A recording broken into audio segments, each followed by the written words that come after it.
Vamos a visitar el Kriging ordinario, pero antes de eso vamos a visitar un poco el Kriging simple. Entonces, lo más importante del Kriging simple es que asumíamos que la media era completamente constante y conocida. El punto más importante es que asumimos que la conocemos en cualquier parte del depósito. De fondo, si estamos en esta zona, vamos a asumir que el valor el valor esperado de la función aleatoria en esa ubicación va a ser igual a este valor conocido m, y en cualquier punto del depósito siempre vale m. ¿Ok? Luego, debido a la condición de inseco, nos dimos cuenta que el factor a tenía que ser algo así como 1 menos la suma de los pesos, ¿ya? De modo de asegurarnos que el valor estimado menos el valor verdadero por Kriging simple fuera igual a 0, ¿ya? Y que al final del día el estimador por Kriging simple tenía una forma del estilo la suma de los valores donde uno los conoce más 1 menos la suma de los pesos por el valor de la media. Y que este factor de fondo habla de la importancia de los datos, y que este otro factor nos habla un poco de la relevancia de la media, ¿ya?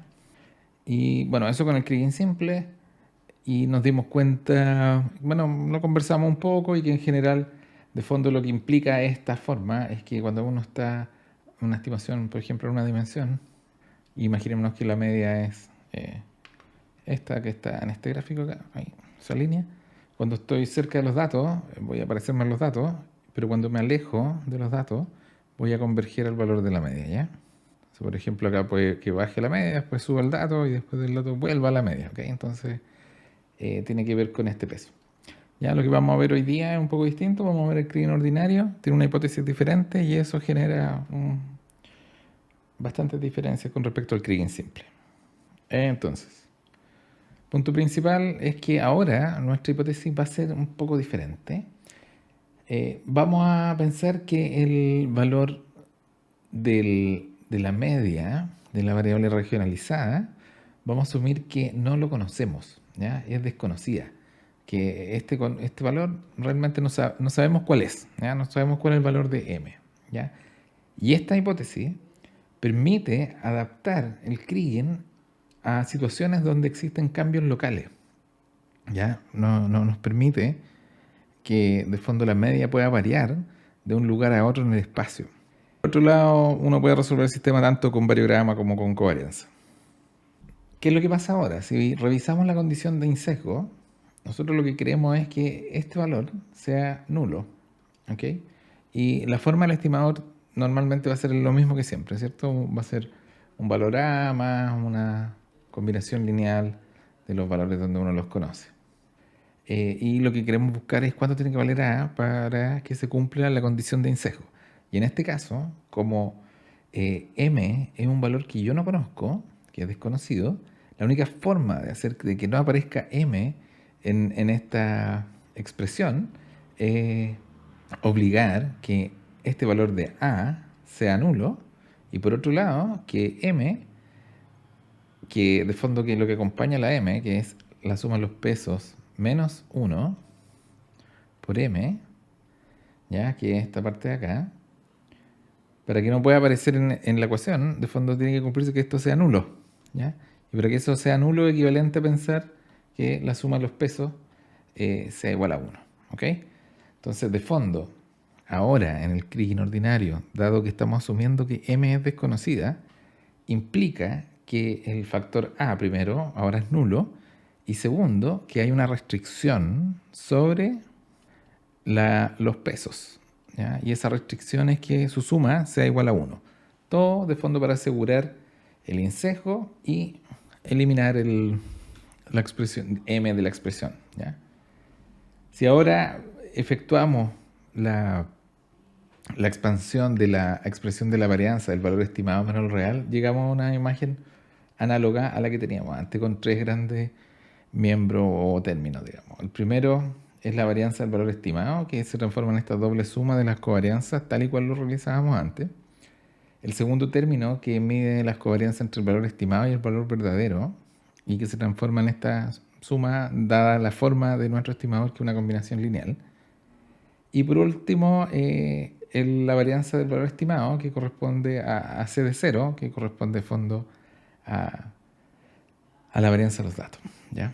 Entonces, recuerden siempre que nosotros tenemos por un lado la covarianza y por otro lado tenemos el variograma, ¿cierto? Y bajo ciertas condiciones, esto de acá va a ser C de 0, que va a ser el sigma cuadrado. ¿Ya?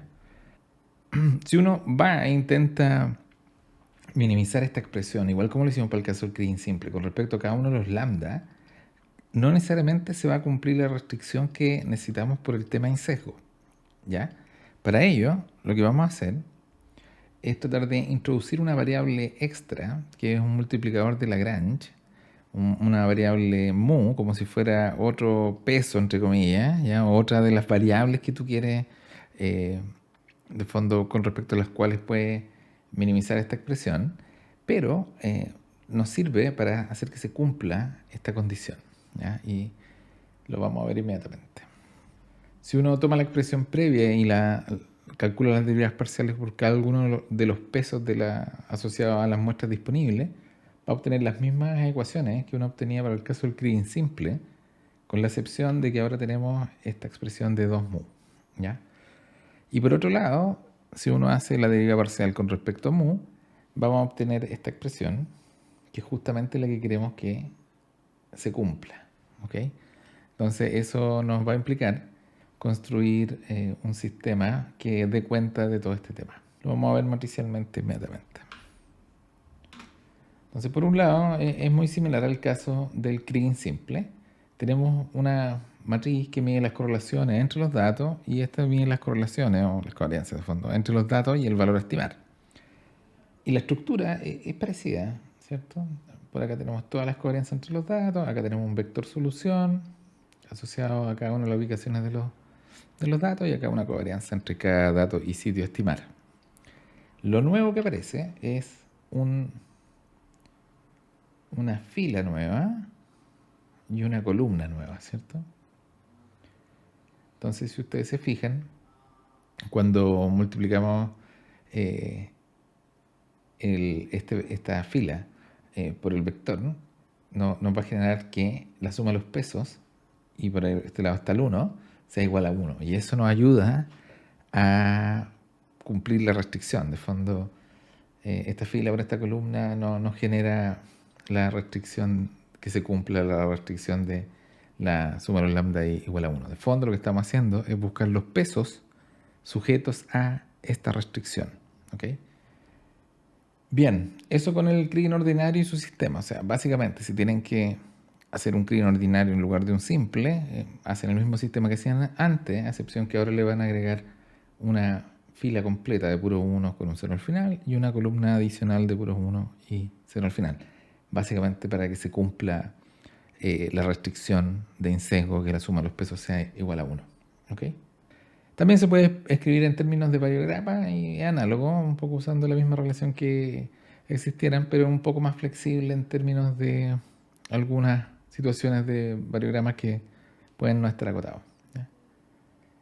Bien, ¿y cómo es el estimador? El estimador, dado que para que se cumpla la condición de sesgo A es nulo y no tengo una media conocida y no quiero que aparezca en la forma del estimador porque es desconocida, el estimador es bien simple, la combinación lineal de los valores. ¿Ok? Y la varianza de Kriging para el caso del Kriging ordinario es análoga a la de Kriging simple. De fondo va a ser sigma 0, perdón, C0 menos este término. Y esto es igual a la de Kriging simple, a excepción que se le resta este valor. ¿Y cuál es el punto? Que este valor en general es negativo, por lo cual este valor al final del día va a entregar unas varianzas de Kriging ordinario en general más altas que las de Kriging simple y que da cuenta de fondo de que no conocemos el valor de la media. ¿Ya? También uno se ocupa de la relación entre las covarianzas y el variograma, puede escribir la varianza de Kriging ordinario de esta forma. Ahora sí. Ok, tenemos tres datos y lo que queremos hacer es encontrar cuál es el valor estimado de la varianza de Kriging ordinario en este punto. Entonces, el primer paso va a ser calcular las distancias entre cada uno de los datos y el sitio a estimar, lo cual vamos a ocupar en el lado derecho del sistema. Y por otro lado, tenemos que calcular las distancias entre cada uno de los datos, ¿ya? La distancia entre el dato 1 y 2, entre el 2 y el 3, y el 1 y el 3, para poder construir el lado izquierdo, donde tenemos las covarianzas entre cada uno de los datos. Ya teniendo las distancias, es posible, considerando que ya sabemos un variograma, en este caso es un variograma de tipo esférico, ¿cierto?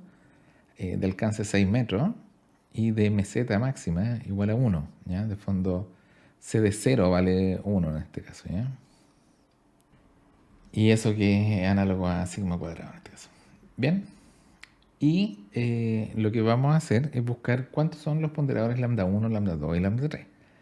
Para ello vamos a partir recordando un poco el sistema Kriging ordinario, el cual es muy parecido al del Kriging simple, a excepción de que se le agrega el parámetro de Lagrange y una forma de incorporar la restricción de que la suma de los pesos sea igual a 1 por la restricción de insecos que andamos buscando que se cumpla. Bien, pero los elementos que necesitamos para poder resolver en términos prácticos el sistema va a ser las covarianzas entre los datos y las covarianzas entre cada uno de los datos y el sitio a estimar. Bien, entonces, ¿qué es lo que vamos a hacer?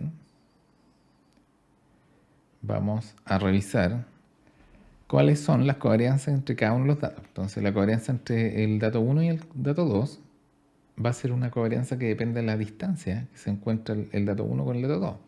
En este caso, el dato 1 con el dato 2 están a 3 metros. Por lo tanto, es equivalente a evaluar la función de covarianza con la distancia de 3 metros, ¿ya? O también uno lo podría sacar del gráfico y obtener el mismo valor, ¿cierto? 3 y 0.31. ¿Ya? Esa es la covarianza entre el dato 1 y el dato 2. La covarianza en el caso 1 y 3 están, entre la muestra 1 y 3, están a 5 metros, y si uno lo evalúa en esta expresión, va a obtener un resultado de 0,04, ¿okay? Que es lo mismo que haber llegado a este punto, haber visto en el gráfico y el valor de la covarianza. De modo análogo, el 2 con el 3 están a 4 metros, por lo tanto su evaluación nos entrega un valor de 0.15. ¿Ya? Recuerden que a veces uno dice la covarianza entre el dato 1 y 2, pero al final del día no puede haber una covarianza entre dos datos, sino que estamos haciendo el modelo de covarianza entre las variables aleatorias a esta distancia, nos entrega este valor. ¿Ya? Entonces, a 4 metros, 0.15, 5 metros, 0.04, y esto va a ser 31. Entre los datos y el sitio a estimar es exactamente lo mismo. Ahora, entre el 0 y 1 está a 2 metros, por lo tanto evalúo en mi covarianza, me va a dar un valor de 0,52. Y el otro caso que estaba a 4 metros ya lo tenía evaluado y que era el numerito del 0,15. ¿Okay? Y con eso ya tengo todos los ingredientes para construir tanto el lado izquierdo como el lado derecho del sistema. ¿Ya? Básicamente lo que vamos a hacer es reemplazar, en el caso del Kriging, vamos a reemplazar los valores por esto donde corresponda. ¿Ya? Y es importante acá mantener el orden. ¿Ya? Cuando ustedes construyen estos sistemas, mantengan el orden entre las variables. De fondo, la muestra 1 con la muestra 1, 2, 2, 3, 3. En el lado izquierdo y en el lado derecho. Si se confunden, van a tener el ejercicio malo, ¿ya? En el caso Kriging ordinario, el sistema tenía estos 1 y 0 de fondo para poder cumplir la restricción de insesgo, ¿ya? Y si reemplazamos los valores, vamos a obtener una matriz numérica de este estilo, que es simplemente reemplazar los valores que calculamos previamente. Con esto en la mano, uno ya puede invertir esta matriz, multiplicarla por este vector y obtener los ponderadores. Y si uno termina de resolver la inversión, va a obtener que los pesos van a ser para lambda 1 0,65, lambda 2 0,07 y lambda 3 0,28. Y en este caso el ponderador de Lagrange vale menos 0,16.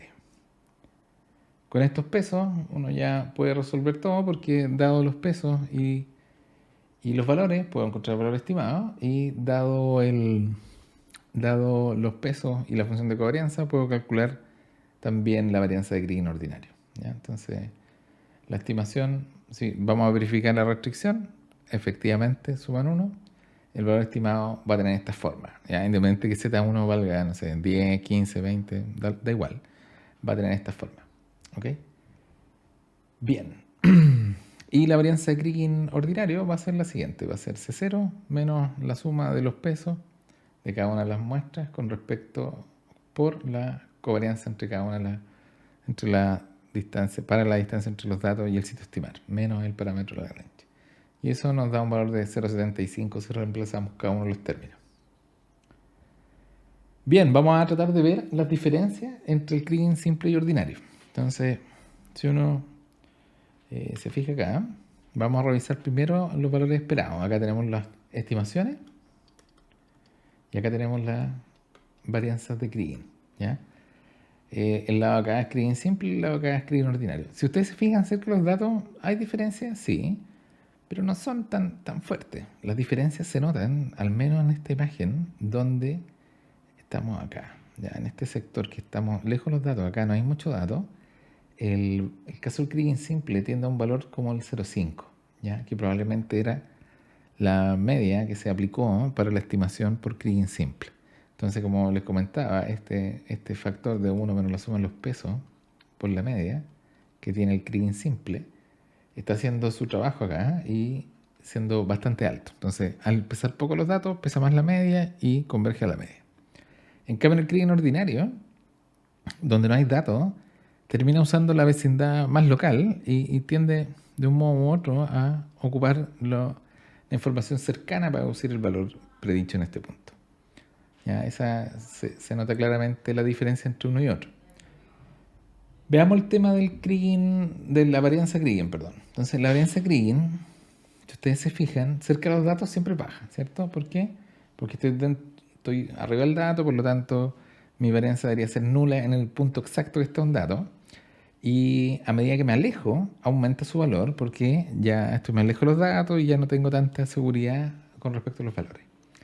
Y es sutil, pero se puede apreciar en esta imagen que los valores de Kriging ordinario son más intensos que los de Kriging simple, asociados a la resta de este ponderable de Lagrange, que en general es negativo, por lo tanto, lo cual aumenta su valor y se logra notar en ese sector, acá mismo. Esto es un valor más alto en general que esto que está acá, ¿ya?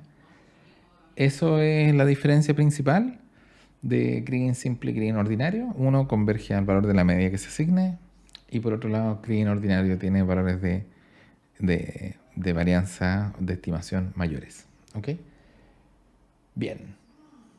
Vamos a ver ahora Kriging de bloques. Es un poco diferente, pero se basa en exactamente lo mismo, ¿ya? Entonces, un poco para conceptualizar el punto, vamos a imaginar que tenemos datos, estos datos de acá, y lo que queremos hacer no es la estimación del punto que está en el centro, sino que lo que queremos hacer es una estimación de este bloque, de un volumen, ¿ya? Y vamos a mirarlo así, de esta forma mejor, ¿ya? Ok, vamos a explicar un poco el Kriging de bloque. Vamos a asumir que tenemos un bloque cuadrado. Oh, perdón, me quedó muy feo, ¿ya? Un bloque cuadrado, el cual está discretizado en un set de ubicaciones puntuales. ¿Ok? Y vamos a imaginar que este bloque B o un volumen B lo discreticé en M puntos en su interior, ¿ya? En N ubicaciones que las vamos a considerar puntual.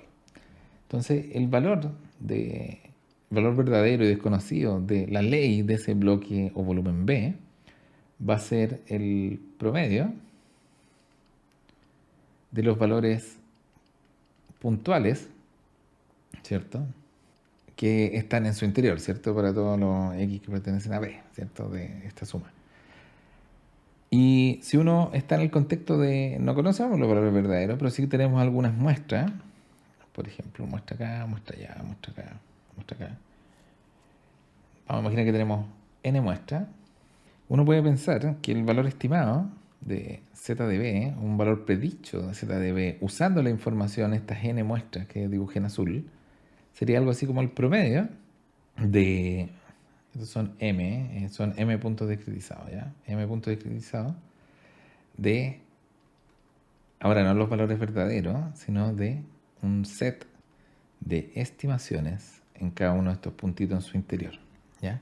¿Qué quiere decir esto? En fondo que yo tomé estos datos, hice una estimación en ese punto, hice otra estimación en ese punto, otra estimación y una estimación para cada uno de ellos, que sería esto que está acá, y luego las promedio para obtener cuál sería el valor estimado en B. Efectivamente, eso se puede hacer. ¿ya? Y es una regularización y se hace normalmente en los modelos de recursos. Sin embargo, si yo ocupo siempre el mismo set de muestras, va a pasar algo muy interesante porque imaginémonos que estamos trabajando en la muestra 1 o en genérico, en alguno de estos puntos discretizados acá. Perdón, dije muestra, pero no muestra punto discretizado. Imaginemos que estamos pensando en este punto discretizado en particular. ¿Ya? Entonces, ese punto, la estimación en ese punto discretizado particular, ¿ya? Va a ser una combinación lineal, ¿cierto? Eh, por los datos. ¿Ya? Y sabemos que hay n datos, que son esos de azules. Y estos pesos dependen de qué punto discretizado estoy trabajando, por eso le voy a poner acá una K. ¿Ok? Ya. ¿Y qué es lo que vamos a hacer ahora? ¿Qué pasa si ahora yo pienso en otro punto, no en el punto K, sino en el punto 1? También va a tener esta misma forma y va a ocupar los mismos datos. Y si recuerdo, para obtener los lambda, básicamente era un sistema que relacionaba los datos, ¿cierto? Eh, por un vector de unos pesos y al otro lado tenía un el vector de los datos con la ubicación a estimar, que en este caso sería el punto K o el punto discretizado K en su interior. Por lo tanto, lambda asociado a la ubicación K, digamos, va a ser siempre la inversa por este vector de las covarianzas entre cada uno de los datos y en azul con respecto al punto K. ¿Ya? Por lo tanto, uno se va a dar cuenta que para todas estas estimaciones, esta inversión es común. ¿Ya? Y lo que puede escribir esto ahora como el C sub ij a la menos 1 por el C y K por un vector ahora de los valores de los datos. ¿Ya? Entonces, uno se puede dar cuenta de que las estimaciones puntuales de los puntos discretizados en su interior son de este estilo. ¿Ya? Por lo tanto, uno puede simplemente ver que el promedio, o lo mismo que la estimación del Z del bloque completo, va a ser simplemente el promedio sobre los puntos discretizados de algo así como Z sub I por C sub IK por Z sub I. ¿Ok? Y esto, disculpen, aquí me faltó la suma. Si yo lo saco afuera, me va a dejar algo como C sub IJ a la menos 1, esta matriz, por la suma sobre los puntos discretizados K, ¿ok? Partido por M, por el vector de los Z sub I, ¿ya? Y esto ahora aparece como si fuera la solución nuevamente de un sistema muy parecido al de acá, ¿cierto? Que es una covarianza, pero ahora es como una covarianza promedio entre todos los datos, entre los datos y cada uno de los puntos discretizados, ¿ya? Y eso nos lleva a pensar en un sistema de Kriging de bloques que va a tener en los C y J entre los datos un nuevo ponderador lambda, ¿ya? Pero que sea igual no a una C sub IJ puntual, sino que a esta nueva covarianza promedio, ¿ya? Eso. Que es lo mismo que vamos. Entonces, al final del día, lo que vimos implica que cuando queremos calcular la covarianza entre cada uno de los datos que uno conoce y el bloque B o el volumen B, nos va a entregar que corresponde nada más y nada menos que a una covarianza promedio de cada uno de los datos, ¿ok? O de los datos que uno tiene con respecto a cada uno de los puntos discretizados al interior del bloque, ¿ya? Y eso genera un sistema que es muy parecido al puntual, donde la única diferencia va a corresponder al lado derecho, ¿ya? Si ustedes se fijan, el lado izquierdo es exactamente el mismo. Son las covarianzas entre los datos más la restricción en el caso crítico ordinario. Acá tenemos los pesos, acá vamos a tener pesos, pero que son de bloque. Y en el lado derecho, en lugar de tener las covarianzas entre cada uno de los datos y un punto a estimar, que era el x0 antes, ahora lo que vamos a tener es la covarianza promedio de los datos con respecto a cada uno de los puntos que discretizan el bloque. Entonces, en fondo voy a calcular todo el set de covarianzas, saca el promedio y se resuelve una vez se invierte el sistema. Y esa es la economía del Kriging de bloque, ¿ya? Básicamente. Los ponderadores y la varianza de Kriging consideran primero los aspectos geométricos, ¿ya? Que son las distancias entre el sitio estimar y los datos, y las distancias entre los datos, eso es muy bueno. La continuidad espacial, dado la función de covarianza, y ahí se incorpora todo lo que hemos conversado: anisotropía, formas, efectos PEPA, continuidades, etcétera. Lo que sí, no toman en cuenta la información local, ¿ya? Los valores el sistema se puede resolver si yo tengo esta configuración de datos, ¿ok? Y requiero estimar el valor acá. Da lo mismo si tengo un valor 1, 2, no, vamos a poner un número más grande, 1.9, 2.1 y 2, ¿ok? Que si en esa misma configuración, y dejando todo igual, digamos, el mismo variograma, yo tengo algo así como 1.9, 15, 20 y, y 2, ¿ya? Claramente el valor de acá da la intuición de que va a ser mucho más difícil su predicción, debido a que los valores son variables: 1.9, 15, 20 y 2, versus que acá está en torno todo en torno al valor de 2, ¿ya? Entonces, son indiferentes a lo que conversamos, que se llama el efecto proporcional. De fondo, que a veces los valores más altos, ¿ya? Cuando tienen valores más altos, tienden a tener también eh, mayor variabilidad o mayor varianza, ¿ya? De fondo, acá los valores bajos son más tranquilos y los valores altos son un poco más erráticos, ¿ok? Y esto es muy común en las leyes de cobre, cualquier elemento que uno estima, ¿eh? En general, es muy común. Entonces, ese es uno de los temas que da un poco de lata, o que es una de las deficiencias del Kriging, que al final del día, al interior de una unidad de estimación, tú puedes tener variaciones locales en términos de variabilidad local. De fondo, que en este sector tiendan a ser un poquito más tranquilos los datos y en este otro sector los datos tienden a ser un poco más variables. La varianza de Kriging no ve nunca los datos. Recuerden la expresión: tanto en simple como ordinario, en ninguna parte aparece el z, ¿ya? En ninguna parte calculamos una varianza local de z. Siempre asumíamos el variograma, que obviamente depende de los datos, pero no va a dar cuenta de estos efectos quizás de mayores dispersión en un sector que en otro, ¿ok? Bien, vamos a revisar rápidamente algunas propiedades del Kriging. Este es un efecto de la distancia, o sea, si uno está simétrico, ¿ya? Aquí este es el punto a estimar y todos estos datos están a la misma distancia, todos los ponderadores valen exactamente lo mismo, ¿ya? Y si uno de estos datos se aleja, acá disminuye su ponderación, y también, como ahora está menos informado porque tiene un dato más lejano, su varianza de Kriging va a aumentar y obtienen mayor peso relativo estos dos datos, ¿ya? Es interesante porque estos dos datos de algún modo u otro están más cercanos a la zona que falta información y por ello entrega una ponderación mayor. Bien, vamos a ver qué sucede cuando uno agrega información que puede ser un poquito redundante y en cierto efecto particular. Miren, acá están, estos cuatro están a la misma distancia, pero vamos a agregar este punto y ese punto. Y si ustedes se fijan, el primer punto se lleva casi todo el peso, y este segundo dato no tiene casi nada. Entonces, esto tiene que ver con dos efectos. Uno es que hay una suerte de clustering de los datos, porque estos están un poco más redundantes, y también a pantalla, eh, la participación del resto. Estar cercano, tan cercano al dato a estimar, el siguiente ya no vale mucho.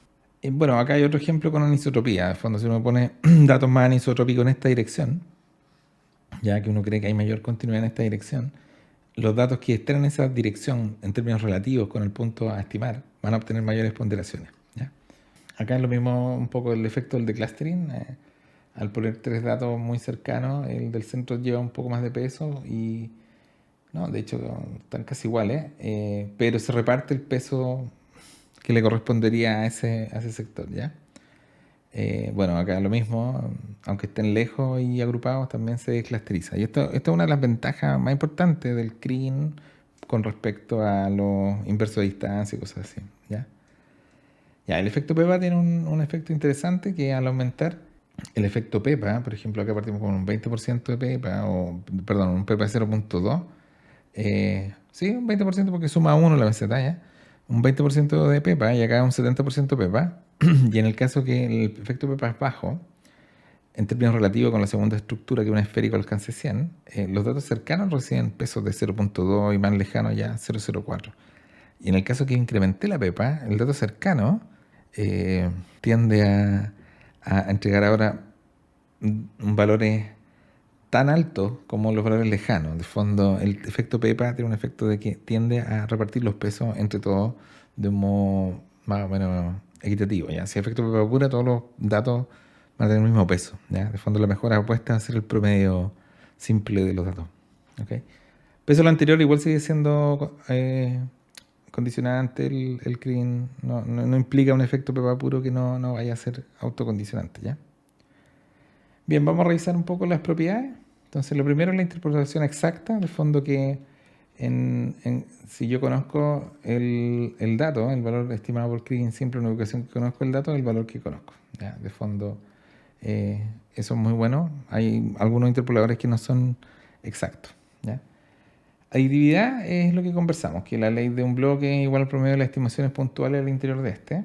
Suavizamiento es que, esto es muy importante, que uno tiene que la dispersión de los valores estimados, ¿ya? En general, si yo veo el histograma de los valores estimados, ¿ok? Puntuales, imagino que no hay nada de bloque, sino que puntual, va a tener esta forma, mientras que los datos quizás tenían un histograma de este estilo, ¿ya? ¿Qué es lo que pasa? El interpolador de Kriging, al interpolar datos, nunca va a generar máximos ni mínimos, siempre va a generar más valores intermedios, y al generar más valores intermedios va a suavizar la distribución, va a generar más tonelaje en esos puntos, etc. Lo vamos a revisar por un lado, ¿ya? Bien, sesgo e imprecisión, vamos a conversar de... Es insesgado globalmente en términos de que el valor esperado del error de estimación entre el valor de estimación en la ubicación X menos el valor verdadero desconocido es nulo. Recuerden que en el caso del Kriging simple impusimos una condición para que eso pasara. En el caso del Kriging ordinario también impusimos una condición, etcétera, ¿ya? Y sesgo condicional, que corresponde que el error promedio, ¿ya?, puede no ser nulo, digamos, cuando uno está condicional a valores de estimación alto o bajo, ¿ya? Si uno ocupa hartos datos, en general eso no pasa. Vamos a ver un ejemplo de esto inmediatamente.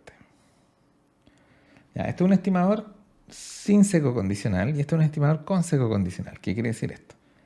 Si yo me pongo en los valores altos, mis valores estimados altos, y veo esta nube, por ejemplo, acá, este grupo, si yo calculo su valor esperado, ¿ya?, el valor esperado de la ley verdadera, ahí, esta va a caer acá, ¿ya?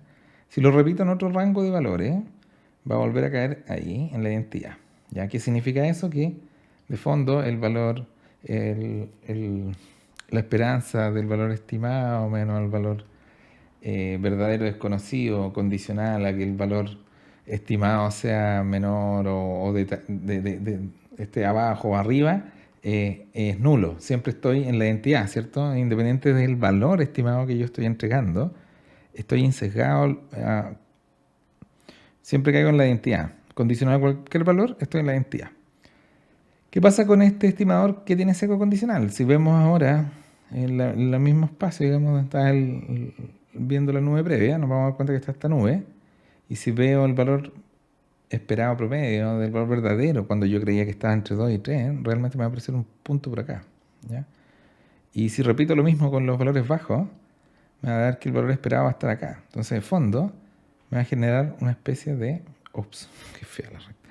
Me va a generar que no siempre, dependiendo de dónde estoy, no voy a estar en la identidad, voy a estar separado de la identidad, ¿ya? Y esto significa que este error ya no es nulo, que hay un sesgo que es condicional a ciertos valores. A valores altos tiendo a estimar, no sé, tiendo a sobre o subestimar mis valores. Y esto tiene una implicancia fuerte en términos de minería, ¿ya? Vamos a ver un ejemplo semi-real de cómo impacta esto, ¿ya? Entonces, este es el tema del sesgo condicional. Claro, y de fondo, ¿qué es lo que está pasando? Que yo estimo valores altos y realmente mis valores estimados son un poco más bajos, y cuando estimo valores bajos, realmente mis valores son un poco más altos, ¿ya? Entonces, esa diferencia puede ser crítica, pese Aquí globalmente, que sería como el centro de gravedad de esta nube, está acá en la identidad. De fondo, en promedio, el valor estimado menos el valor real y desconocido es nulo. En fondo, está insesgado globalmente, pero tiene sesgo condicional a ciertos valores de mis valores estimados. ¿Ya? Ok. Y bueno, lo que conversamos, pues el centro de gravedad que corresponde al promedio de los dos va a estar en la entidad y significa que no hay sesgo global, pero si yo lo veo condicional a alguna ley de corte en mis valores estimados, me voy a dar cuenta que, y puedo imaginarme que, no sé, de aquí para acá va a ir a botadero, digamos, según mi predicción, ¿ya? Pero la verdad es que estoy eh, generando una decisión no completamente buena porque hay una fracción de valores que pueden haber estado sobre la ley de corte y que el valor es verdadero y lo estoy enviando a botadero, ¿ya? Y claramente la edad media estimada es menor que la ley verdadera, ¿ya? Entonces aquí puedo estar seleccionando incorrectamente. Lo mismo, sobre un umbral de corte, que lo voy a mandar a proceso, también voy a estar mandando algunos valores verdaderos más bajos, ¿ya? Eso con el sesgo condicional. Dejé un video de un ejemplo es para simulaciones, pero ahí se conversa un poco el tema de planta botadero o proceso, ¿ya? Bien, veamos un poco las propiedades. Esta imagen es una imagen verdadera, ¿ya? Completamente conocida del depósito. Con este nivel de información, si uno estima, va a obtener esta imagen. Y ustedes se van a dar cuenta que eh, lo- lo- la estimación tiene mucho más valores intermedios, valores entre 0,8 que lo que tiene esta imagen, ¿ya? Aquí hay que tener ojo porque este efecto de suavizamiento es la suma de dos aspectos, ¿cierto? Uno es el suavizamiento propio del Kriging, ¿ya? El Kriging eh, sí, aunque sea puntual, aunque yo tenga harto datos, siempre voy a suavizar, porque siempre estoy interpolando, nunca generando valores, nunca llego a los máximos ni mínimos, siempre interpolo, ¿ya? Y por otro lado, este efecto se ve acentuado por el efecto información. De fondo, cuando yo tengo poca información, genero más sectores que requieren mayores interpolaciones, a distancias mayores, y eso implica adicionalmente más suavizamiento.